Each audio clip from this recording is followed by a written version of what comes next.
This story was published on creepypasta.org by user-writer Josh. Title: I'm not Braindaddy. I've never been what you'd call a gamer. Sure, I own a console. It's outdated by now. I like to play the odd game, but that's about it.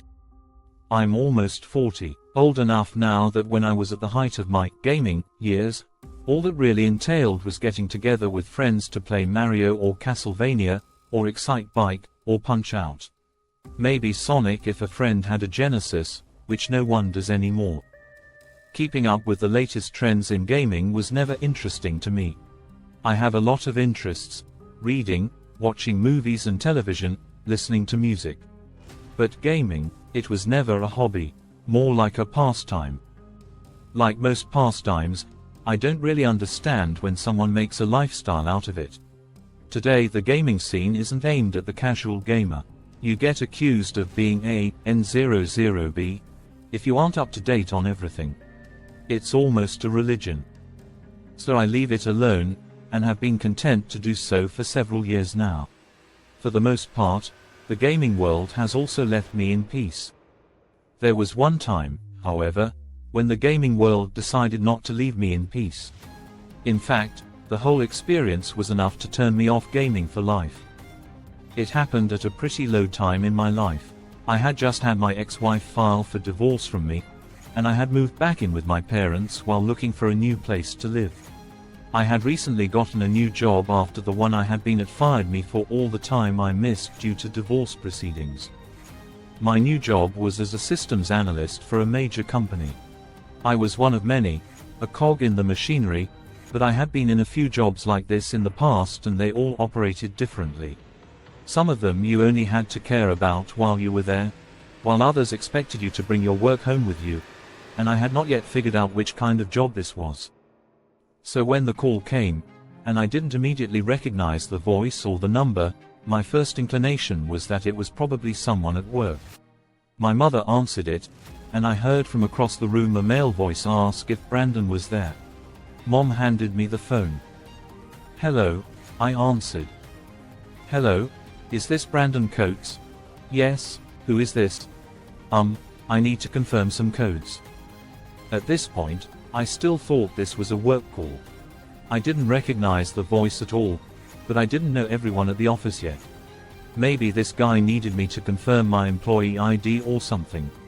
Or perhaps he needed to make sure I had all the access I needed for the systems I was going to be helping maintain.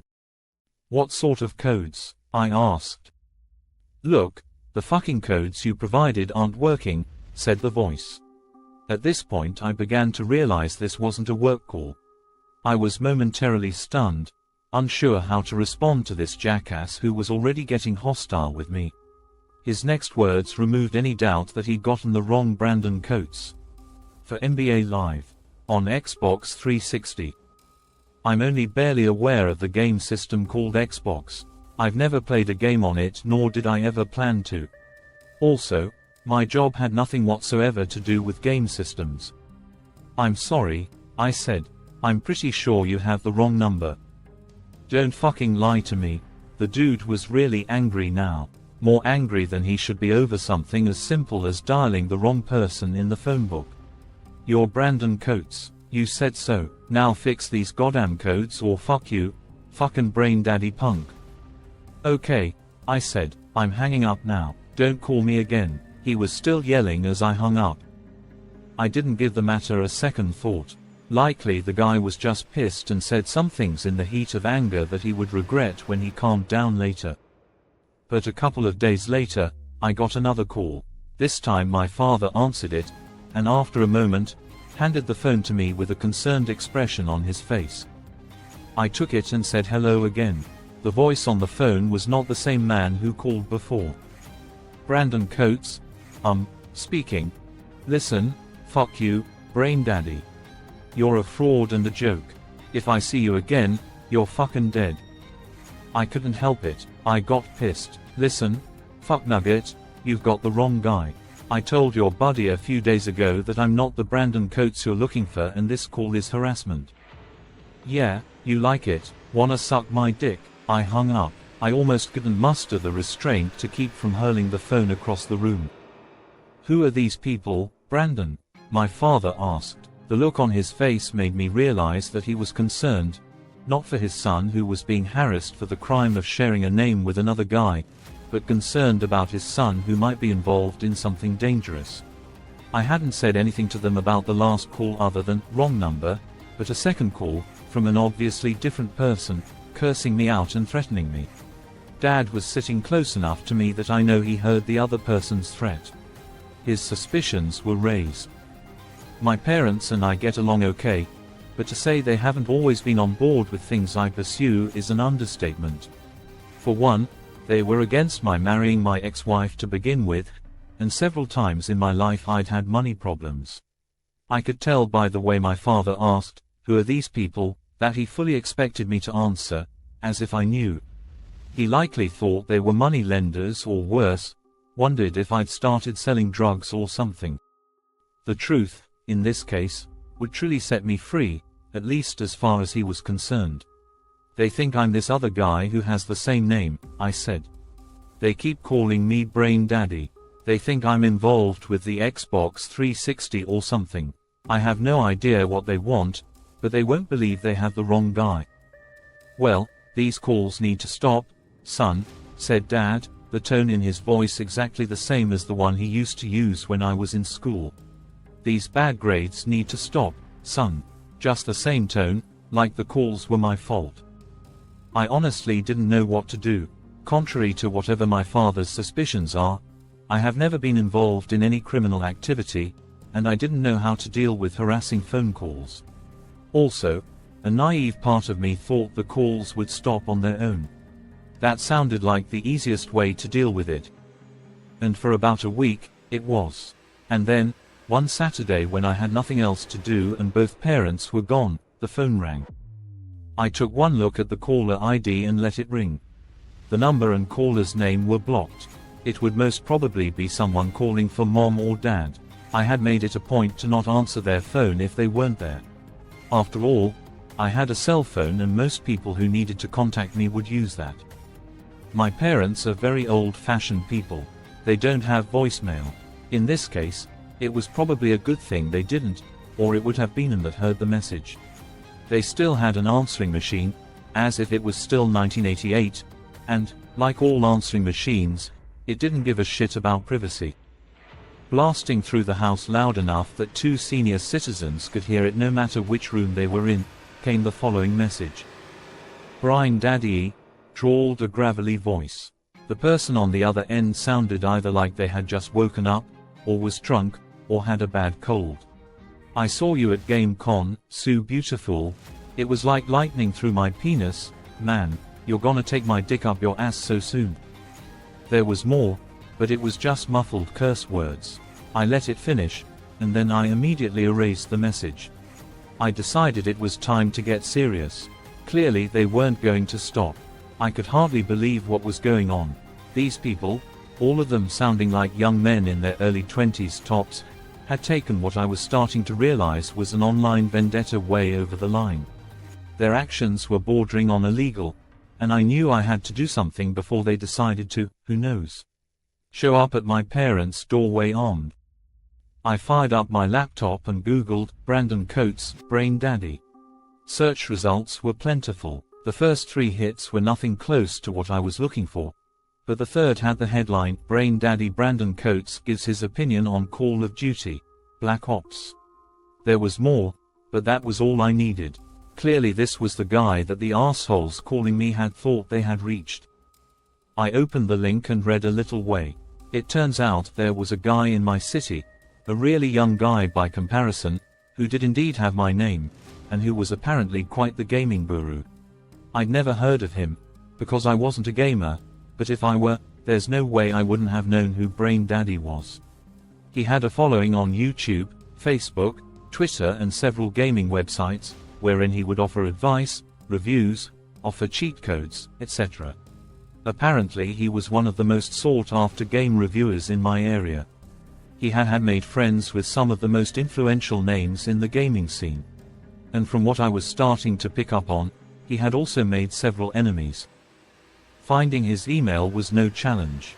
As luck would have it, He did have it listed on his Facebook page. It was probably a business address, maybe one that he didn't even personally check, but I didn't care. Even if one of his subordinates read it, they would at least take the message I was about to send seriously. Mr. Coates. You don't know me, but we have the same name, and apparently this is enough for several severely misguided people to confuse us. Over the past few weeks I have received several harassing, threatening phone calls from people who believe I'm you. I neither know, nor care what you did to piss them off so badly, but I urge you to take action to get this all to stop. You appear to have resources to contact your followers, and if I were you, I would use those resources to inform them that they have been contacting a person with your name and behaving in an illegal manner. If these calls do not stop, my next step is legal action. I have a feeling you don't want that. I urge you to take this seriously. These calls stop, or you'll hear from my lawyer. I know what you're probably thinking. Why blame him for this? Why threaten him with legal action? After all, it wasn't him that had made the calls. No, it wasn't. But I know a thing or two about online flame wars, and I know that generally when it's reached a level like this obviously had, both parties likely share blame. If legal action was being threatened, this other Brandon Coates would take me seriously. It turns out, I really should not have done that. The next call was not to my parents' house. It was to my cell phone. I wasn't able to answer when the call came through. I was at work. In fact, I didn't even see the call until my lunch break, when I checked my phone and saw a waiting voicemail. My call history showed one missed call. Naturally, it was a blocked number. I had no way of reaching the person who had left me this message. Of course, I knew who it was. My heart was hammering in my chest, more with anger than with fear, but I was a little afraid, too.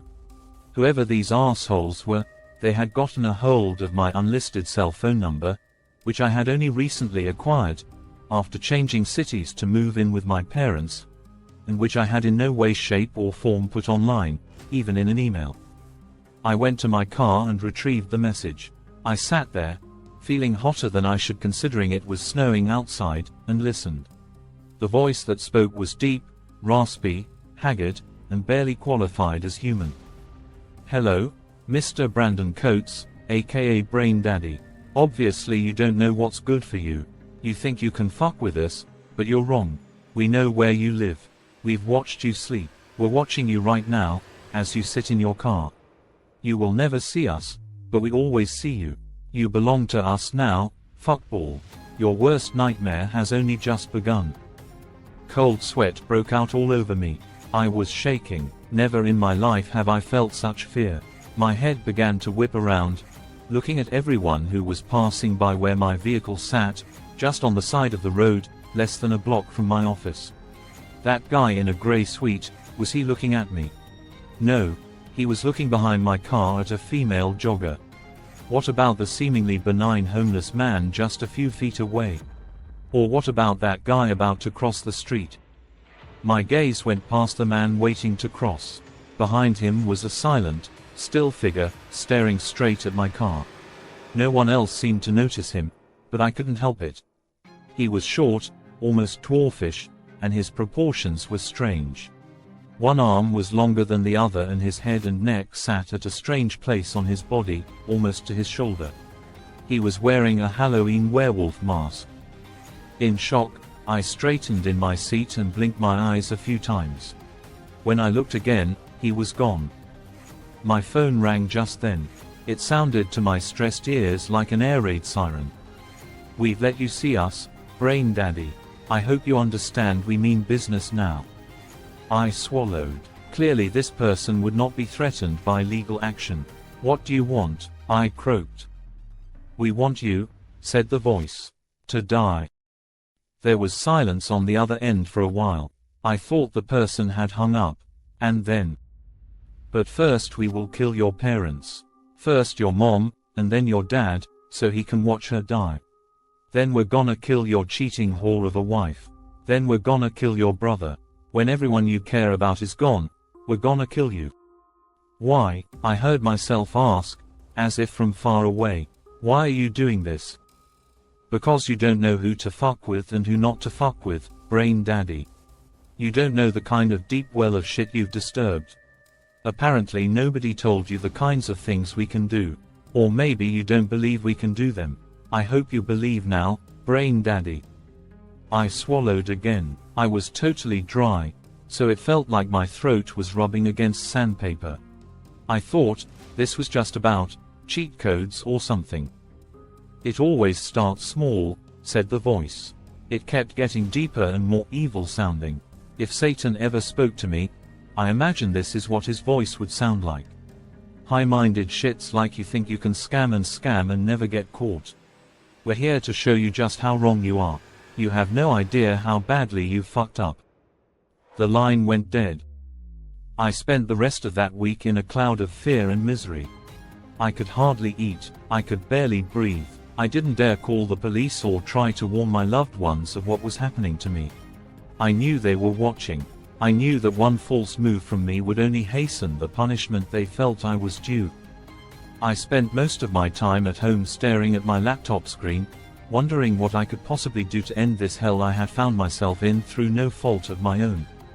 And then, in the corner of my screen, a chat window opened. I hadn't used MSN chat for over a year. Most of the people I used to keep in contact with were no longer a part of my life. I had forgotten that the program was in my startup list and constantly running in the background. At the sight of it, I felt the panic rise. My vision blurred, and for an instant, I was certain it was these people again, these faceless people who were always watching. But the screen name was Braindaddy. Here's a copy and paste of our chat.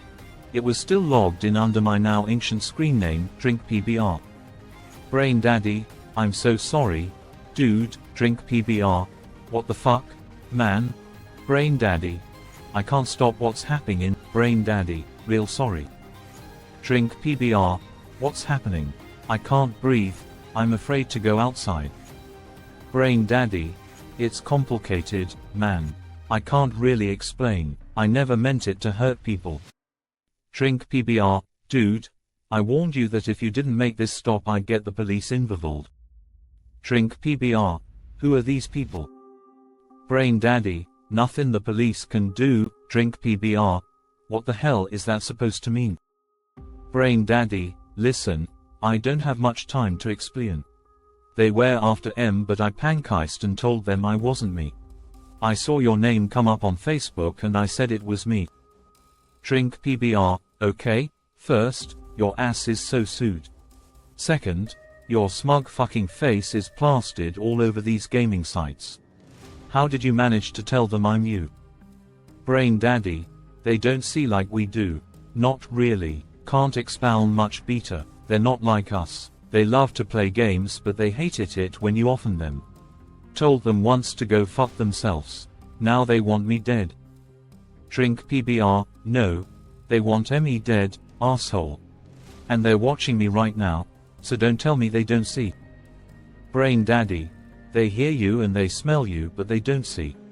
Lick, I said it's complicated. That's why I'm messaging you. If you don't talk, they don't KNWO. DrinkPBR. Just tell me who they are. I don't want to spend the rest of my life afraid. Braindaddy. That's not how this works. You don't get to escape. They say they're coming for you, then you're dead. DrinkPBR. You escaped them by telling them I was you. Braindaddy. Got lucky. There was another Brandon Coates in my city, but we're the only two. Except he was quite wrong about that. He was the only Brandon Coates in the city. I was, in fact, born Warren Brandon Coates Jr. I went by Brandon, because my father went by Warren. I quickly logged off the chat room and went to work. I went to my Facebook page and changed my name to Warren Coates Jr. I did the same to my Twitter name, my LinkedIn resume, my email address. I changed the voicemail message on my phone to, "You've reached Warren," etc. I pulled out my driver's license and smiled, seeing that my name read, Coates, Warren Brandon Jr. And I waited. It wasn't until the next day that I heard from him again. I let the phone ring. Eventually it went to voicemail. I waited for over an hour before I had the courage to retrieve the message. It was the same voice, but the tone of his message was light and friendly. "Oh, sorry, I must have the wrong person." I never heard from him again. After a few years, I was able to relax, finally, convinced that I was safe. Yesterday I googled Brandon Coates, Braindaddy, again. The first hit was his obituary. That suited me just fine. Fuck him, anyway.